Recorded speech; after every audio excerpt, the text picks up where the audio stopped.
All right. Remember, you can get this part out. My name is Joe Rogan. My assistant Jamie and I stole a time machine from the Denver International Airport and traveled back in time to talk to you about the Stock Raising Homestead Act of 1916. So here I am asking a farmer about how it affected him. So you said your name was. Burns Graham. All right, Burns. So what was the Stock Raising Homestead Act of 1916? The Stock Raising Homestead Act was an act that granted us Westerners 640 acres of land to ranch on.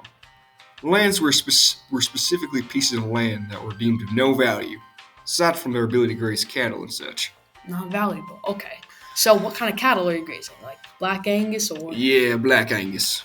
Sometimes we get crossbreeds of Black Angus and Herefords, though. Okay. Half breed. So like a chocolate chip cookie, like half dough and half chocolate. What the hell is even that? Well, I mean, it's not important. It's like a chocolate chip cookie. So what was the act like actually signed? Well, it was signed at the end of December 1960. The goal was to get lots of people to head west. Getting all these people to head west to farm will also stimulate the economy a bit, especially with all these railroads having been built in the last 20 years or so. Okay. What about them Indians, though? Do you know what happened to them with all the heading west and everything? Yep. All those Indians got it real bad. Lots of conflict started, and naturally the United States and all the courts ruled in favor of the settlers.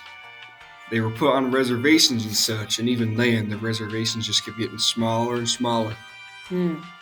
So who could do it then? Who could get the land? If I was a little farmer back in the day, could I get some of that land? Or could immigrants, women? Well, you had to be 21 or over, as well as a U.S. citizen. Couldn't have fought any wars against the U.S., nor could you have aided any enemies of the U.S. If you didn't look like me, a white man, or if you weren't a former slave, it was pretty hard to get land, even if you met all the criteria. Wait, did you say former slaves? Slaves could own land? When did that become a thing?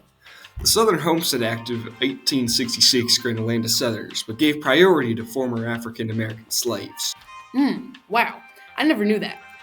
Well, thank you for the interview. I don't want to disrupt the timeline too much, so make sure you never tell anyone about what you saw here, alright? Mm-hmm.